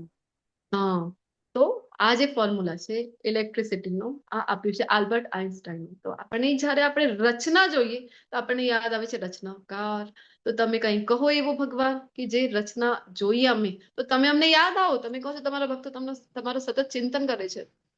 તો પૂર્ણ પુરુષોત્તમ પરમેશ્વર બોલ્યા કે હવે હું તને મારા મુખ્ય જે ફક્ત મુખ્ય છે એવા જ વૈભવિક રૂપનું વર્ણન સંભળાવીશ. કારણ કે હે અર્જુન, મારું ઐશ્વર્ય તો અપાર છે. જો હું બધા જ હવે આટલો મુખ્ય મુખ્ય આપી રહ્યો છું તો પણ 700 શ્લોકો થયા છે, જે આપણાથી અત્યાર સુધી પણ કહેવામાં આવે છે કે વાંચો, ભગવદ્ ગીતા વાંચો, વાંચન જરૂરી છે. અત્યાર સુધી અમારાથી તો ભગવદ્ ગીતા વાંચાઈ નથી. તો જો આટલું બધું ડિટેલ વર્ણન ભગવાન કરે તો ભગવદ્ ગીતાના શ્લોકો કેટલા થઈ જશે?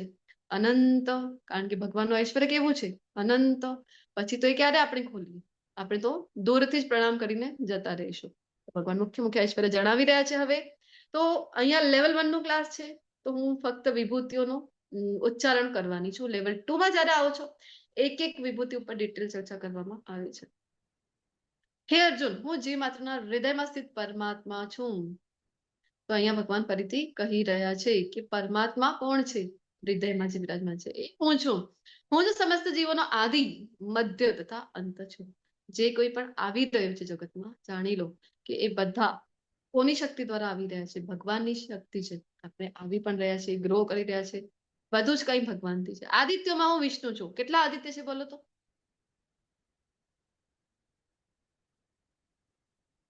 ટોટલ આદિત્ય કેટલા છે?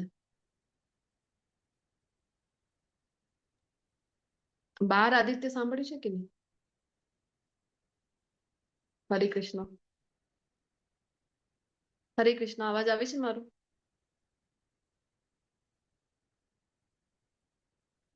ઓડિબલ છે? હા, ચલો. તો વામન અવતારમાં આવ્યા હતા, તો એવી રીતે કહે છે આદિત્યમાં હું વિષ્ણુ છું, જ્યોતિમાં હું તેજસ્વી સૂર્ય છું, મરુતમાં મરીચી છું. તો આની પાછળ પણ ખૂબ સુંદર સ્ટોરી છે, જે દિતિ ને અદિતિ, જે કશ્યપ ઋષિની પત્નીઓ છે. તો દેવતાઓ દ્વારા જયારે હિરણ્યકશિપુને જયારે ભગવાન દ્વારા મારવામાં આવ્યું હતું, તો ખૂબ ગુસ્સે થઈ જાય છે ને એવું પુત્ર એમને જોઈતો હતો જે દેવતાઓનું, કારણ કે દેવતાઓને શત્રુ માનતી હતી દિતિ જે હતી. તો એ એવું પુત્રની ઈચ્છા માટે કશ્યપ ઋષિ પાસે માગણી કરે છે. ખૂબ ડિટેલ સ્ટોરી છે, તમને બધાને ખ્યાલ હશે. એ એવું વ્રત બતાવી દે છે. પહેલા તો ના પાડે છે, તો પણ એ માનતા નથી. પછી એવું વ્રત બતાવે છે કે ચલો એ વ્રત બતાવીશ ને તો ક્યાં ને ક્યાં ભૂલ થશે અને એ માગણી કરશે નહીં મારી પાસે ફરીથી. આવો પુત્ર જોઈતો હતો જે ઇન્દ્રનું વધ કરી દે. તો વ્રત ખૂબ અઘરું હતું, ખૂબ સારી રીતે પાલન કર્યું, પણ એક વખત ભૂલ થઈ ગઈ. હાથ મોં છે એ ધોયા વગર કોઈ સંધ્યા વંદન, કોઈ પૂજન કરી લીધું હતું દિતિએ. તો એ ભૂલના કારણે ઇન્દ્ર એમના ગર્ભમાં પ્રવેશ કરી જાય છે અને એમના ગર્ભનો જે છે કે 7 ટુકડામાં વિભાજન કરી દે છે. અને પછી જે ગર્ભ છે એ રડવા માંડે છે. તો મારુત એટલે કે રડતું નહીં એવી રીતે કહે છે. ને પછી ફરીથી એક એક ગર્ભના 7 ટુકડા એવી રીતે કરે છે. તો 49 થઈ જાય છે. 7 7 49, 49. તો મરુત જેમને કહેવામાં આવે છે. તો પછી એમને જયારે ખબર પડે છે કે અરે આ તો વ્રત તો ભંગ થઈ ગયું હતું, તો હવે જે પુત્ર થશે એ હવે ઇન્દ્રનો શત્રુ નહીં પણ મિત્ર બની જશે, તો ભાઈ બની જશે. પછી એમને છોડી દે છે અને પછી 49 મરુતોનો જયારે જન્મ થાય છે, અને મરીચી એમાં ભગવાન કહી રહ્યા છે કે હું છું, અને નક્ષત્રોમાં હું ચંદ્ર છું. વેદોમાં હું સામવેદ છું. સામવેદ જે છે ભગવાનની, એમાં ખૂબ મોટી મોટી સ્તુતિઓ આપેલી છે. દેવોમાં સ્વર્ગનો રાજા ઇન્દ્ર છું. અને ઇન્દ્રિયોમાં હું મન છું. બધી જ ઇન્દ્રિયો છે આપણી પાસે. સૌથી પ્રબળ જે હોય છે એ છે મન. મન લાગેલું છે તો જ કોઈ પણ કાર્ય આપણે કરી શકાય. આપણે જોતા હોય છે આપણા બાળકોને કે આપણે જયારે બોલાવીએ એમને બાળકોને જમવા માટે, બાળકો આવતા નથી. કારણ કે કાનો તો એ સમય પણ છે, પરંતુ ધ્યાન ટીવીમાં છે તો મોબાઈલમાં છે. તો એનો અર્થ છે કે મન જ્યાં લાગેલું છે ને, આપણું મન ખૂબ વિચિત્ર છે ને ખૂબ બળવાન પણ છે. તો મન ટીવીમાં છે એટલે એ કાન છે તો પણ આપણો અવાજ એને સંભળાતું નથી. પછી મમ્મી જ્યાં સુધી વેલણ ના ફેંકે ત્યાં સુધી એને સંભળાતું નથી, કારણ કે મન છે એટલું શક્તિશાળી. આપણે મંગળા આરતીમાં દર્શન કરીએ ભગવાનના, રોજ કરતા હોય છે, ઘણા બધા લોકો રોજ આવે છે. તો કોઈ પૂછે, અગર હું તમને પૂછું કે આજે કયા વસ્ત્રો ભગવાને ધારણ કર્યા હતા, કયા રંગના, આપણને થોડુંક વિચાર કરવું પડે. અરે કયા રંગના વસ્ત્રો હતા આજે ભગવાનના? આજે ગુલાબી હતા કે આજે તો લીલા કલરના હતા? કયા હતા? શું કામ? કારણ કે અડધા કલાક સુધી મંગળા આરતીના દર્શન કર્યા પણ મન ત્યાં આપણું લાગેલું નહોતું. એટલે આપણને વિચાર કરવો પડે છે. તો બધી ઇન્દ્રિયોમાં મન છું. સમસ્ત જીવોમાં રહેલી પ્રાણ શક્તિ એટલે કે ચેતના જ, એટલે જે આત્મા સ્વરૂપે, એ જ ભગવાન કહે છે કે હું છું. સર્વ રુદ્રોમાં શિવજી, અને યક્ષો તથા એ રાક્ષસોમાં ધનપતિ એટલે કે કુબેર હું છું. વસુમાં હું અગ્નિ છું. બધા પર્વતોમાં મેરુ હું છું. પર્વતો એક તો આવા હોય છે સરળ, એક વિસ્તરિત. સરળ જે પર્વત છે એમાં ભગવાન કહે છે મેરુ પર્વત હું છું.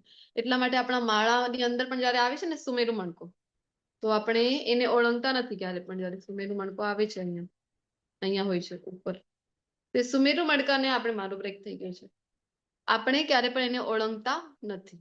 કારણ કે ભગવાનનો એ પ્રતીક છે. ભગવાન કે છે ને મારી વિભૂતિ છે. તો આપણે જયારે સુમેરનો મણકો આવે તો માળા વધારે એક કરતા વધારે જે કરતા હોય છે તો ટર્ન કરી લેતા હોય છે આપણે માળાને અને ફરીથી બીજી માળા આપણે એ જ જગ્યાથી શરૂ કરીએ જ્યાં પૂર્ણ કરી હતી.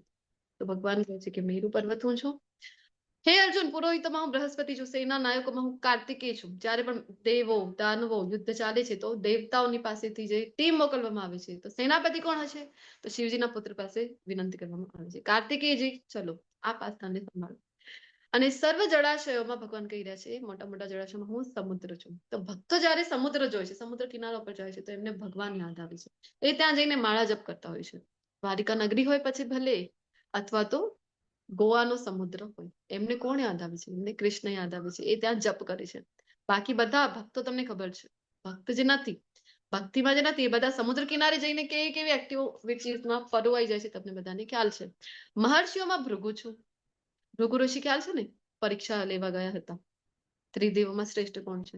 વાણીમાં દિવ્ય ઓમકાર છું. સર્વ યજ્ઞોમાં શું કામ આપણે કહીએ છીએ કે આ યુગ ધર્મ જપ યજ્ઞ છે? કારણ કે ભગવાન પણ ભગવદ્ ગીતામાં કહી રહ્યા છે કે યજ્ઞાનામ જપ યજ્ઞોસ્મી. એને જો અહીંયા હાઇલાઇટ કર્યું છે કારણ કે સર્વ યજ્ઞમાં પવિત્ર નામનો હું જપ છું અને સર્વ સ્થાવરોમાં હિમાલય, જેમ મેં કીધું ને કે આમ વિસ્તરિત થયેલા જે પર્વત શ્રેણીઓ છે એમાં ભગવાન કહી રહ્યા છે કે હિમાલય હું છું.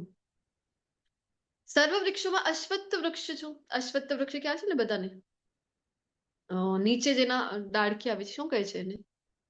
વડ. વડ કહે છે ને? વડલો વડ. વડલો.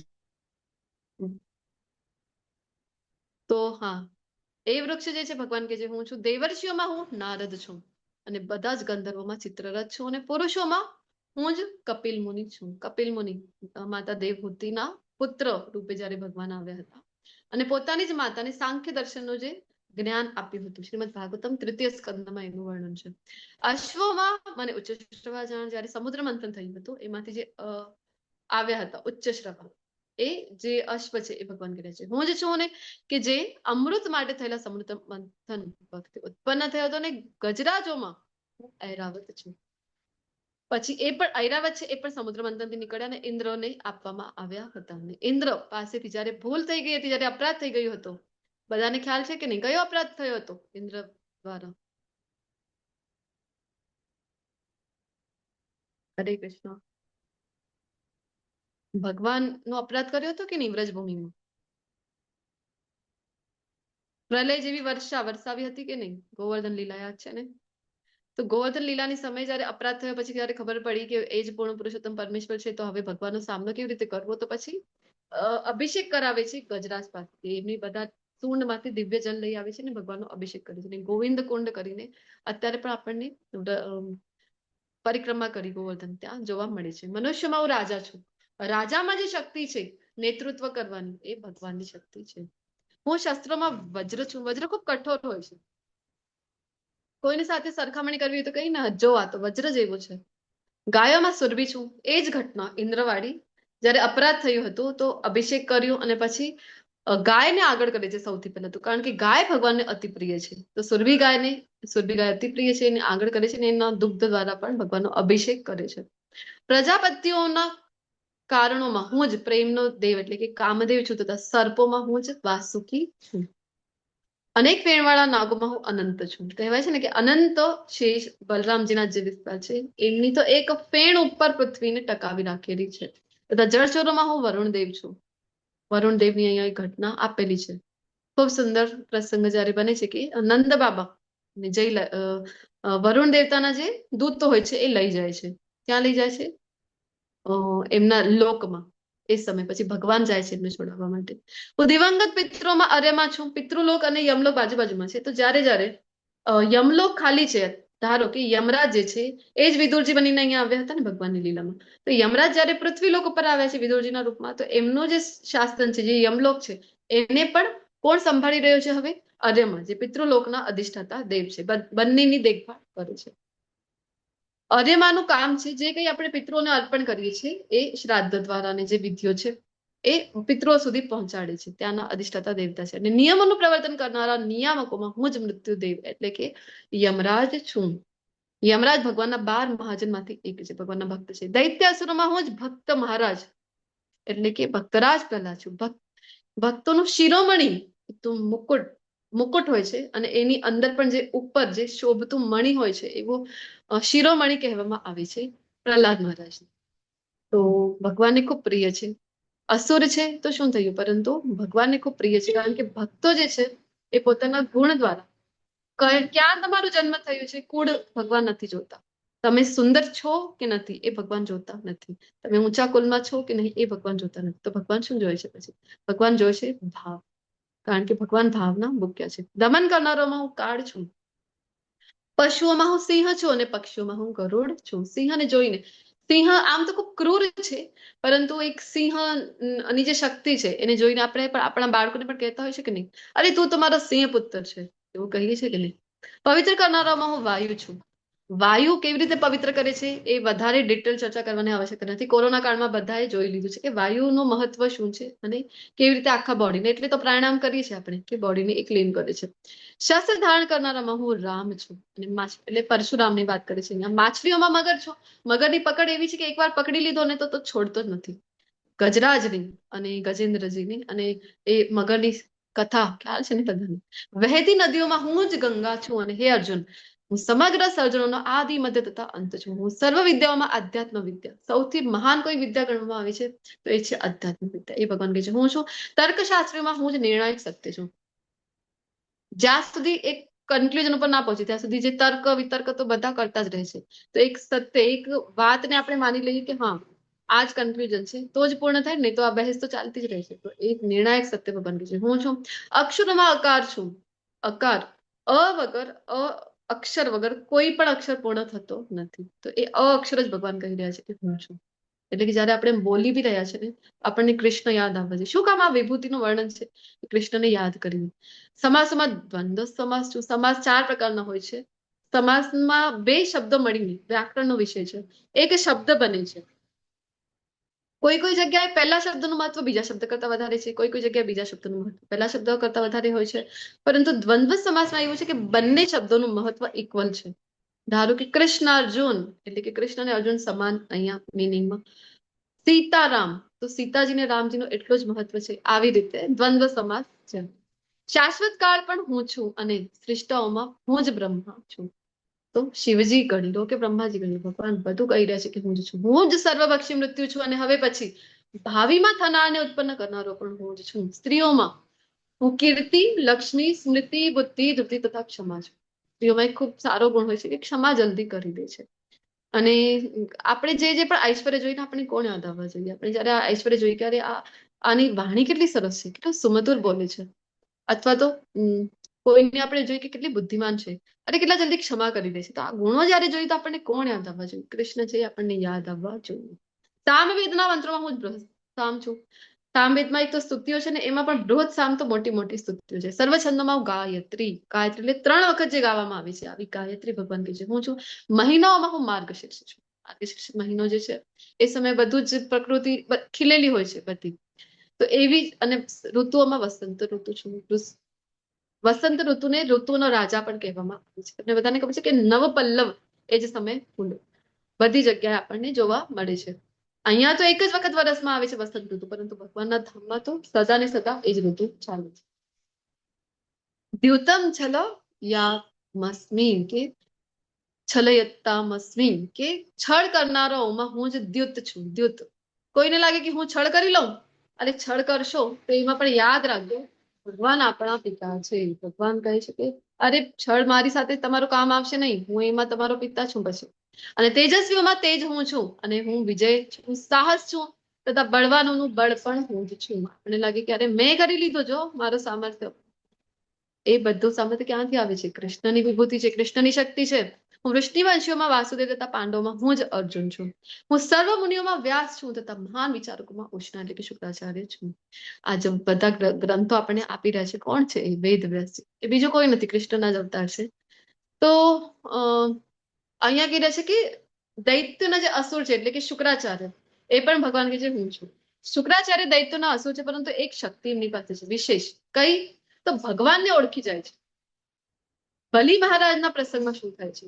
બલી મહારાજ છે એ જયારે આપવા જઈ રહ્યા હતા વામન દેવને, કે 3 કહેવાય ને કે 3 ડગલા ભૂમિ, તો એ સમય આવીને કે છે એ બલી, એ નાનકડો બાળક બનીને આવે છે, બીજો કોઈ નથી, એ વિષ્ણુ છે, કઈ આપવા માટે તો સંકલ્પ લેતો નહીં, કારણ કે ઓળખી જાય છે કે આ વામન રૂપમાં પણ વિષ્ણુ જ છે. તો અરાજકતાનું દમન કરનારા સર્વ સાધનોમાં હું દંડ છું અને વિજયની ઈચ્છા ધરાવનારો હું નૈતિકતા છું. રહસ્યોમાં હું મૌન છું. કોઈને લાગે કે હું રહસ્ય રાખી શકું, હું અહીંયાની વાત ત્યાં નથી કરતો. આ શક્તિ કોની છે? ભગવાનની છે. જ્ઞાનીઓમાં હું જ જ્ઞાન છું. વળી હે અર્જુન, હું સર્વ અસ્તિત્વનો જનક બીજ છું. ઠાવર કે જંગમ એવો કોઈ જીવ નથી કે જે મારા વિના અસ્તિત્વ ધરાવી શકે. જે કંઈ પણ અસ્તિત્વ બીજ જ કૃષ્ણ છે. કહી રહ્યા છે હે વીર પરંતપ, મારી દૈવી વિભૂતિઓનો અંત નથી. મેં તને જે કંઈ પણ કહ્યું છે એ તો મારી અનંત વિભૂતિઓનો એક સંકેત માત્ર છે, સ્ફુલ્લિંગ માત્ર છે. કે કારણ કે ભગવાન જો જ્યારે રચના કરે છે તો એમનો એક જ પુરુષ અવતાર એટલે કે મહાવિષ્ણુ અવતાર જે છે એમના દ્વારા આખા બ્રહ્માંડની રચના થઈ રહી છે. બધા જ બ્રહ્માંડ પ્રકટ થાય છે. તો તું જાણી લે કે સમગ્ર ઐશ્વર્ય, સૌંદર્ય તથા તેજસ્વી સર્જનો મારા તેજના એક સ્ફુલ્લિંગ માત્રથી ઉદ્ભવે છે. આપણને લાગે કે અહીંયા કોઈ વર્લ્ડ કહેવાય છે ને કે મિસ વર્લ્ડ લઈ લો, મિસ યુનિવર્સ લઈ લો, લાગે ખૂબ સુંદર છે, ખૂબ સુંદરી છે. અરે એ સુંદરતા તો આપણે જે ભગવાન સાથે કમ્પેર કરીએ ને તો એમના પગના નખની ધૂળીની એક કણ માત્ર પણ નથી. વિચાર કરો, ભગવાનની રચના જો અહીંયા આ પૃથ્વી પર આટલી સુંદર હોઈ શકે છે તો ભગવાન કેટલા સુંદર હશે એ આપણને યાદ આપવું જોઈએ. એટલા માટે આટલું એટલે ભગવાન કહી રહ્યા છે જયારે જયારે કોઈ ઐશ્વર્ય જોવો છો ને કે કેટલો ધનવાન છે, કોઈ સુંદર જોવો છો ને અરે કેટલો સુંદર છે આ, અથવા તો તેજસ્વી જોવો છો કે અરે કેટલો તેજ છે એના મોઢા પર. ઘણા સાધકો હોય છે જેમને આપણે જોઈએ તો એક તેજ જે છે એ આપણને ખૂબ અટ્રેક્ટ કરે છે. તો ભગવાન કહે છે કે જયારે જયારે તેજસ્વીઓને જોઈ રહ્યા છો, સૌંદર્યવાનને જોઈ રહ્યા છો તો કૃષ્ણ આપણને યાદ આવવા જોઈએ કે તે કૃષ્ણની શક્તિ છે. તો અરે કૃષ્ણના ધામમાં જ હશે એ તો, અહીંયા કૃષ્ણે મોકલ્યા છે. તો એવી રીતે કૃષ્ણ આપણને યાદ આવે. પરંતુ હે અર્જુન, આ સર્વ વિગતવાર જ્ઞાનની શી જરૂર છે? હું તમારા એક અંશ માત્રથી આ સમગ્ર બ્રહ્માંડને વ્યાપીને તેને ધારણ કરું છું. જેમને વાત કરી મહાવિષ્ણુ, કારણોદક્ષાય વિષ્ણુ, તો આ એક વિષ્ણુ માત્ર છે કે જે આખા બ્રહ્માંડને ઉત્પન્ન કરે છે. અહીંયા આ પિક્ચરમાં આપણે જોઈ શકીએ છીએ. તો અહીંયા આજના આ અધ્યાયમાં ભગવાન છે એ પોતાના વિભૂતિનો અહીંયા આપણને દર્શન કરાવી રહ્યા છે. હજી તો વાણી દ્વારા જ કર્યું છે, એટલે કે થેરોટિકલ નોલેજ આપે છે. આવતીકાલે ડેમોન્સ્ટ્રેશન પણ આપવાના છે અર્જુનજીની પ્રાર્થનાથી. તો આની સાથે મારી વાણીને વિરામ આપું છું અને દશમ જે અધ્યાય છે શ્રીમદ ભગવદ્ ગીતાનો એ પૂર્ણ થાય છે. તમે બધા અત્યાર સુધી અમારી સાથે બની રહેલા છો, ખૂબ ખૂબ આભાર. વાંછા કલ્પતરુભ્યશ્ચ કૃપા સિંધુભ્યૈવ ચ પતિતાનાં પાવનેભ્યો વૈષ્ણવેભ્યો નમઃ. હરે કૃષ્ણ કૃષ્ણ કૃષ્ણ હરે હરે, હરે રામ રામ રામ હરે હરે. હરે Krishna. Thank you so much.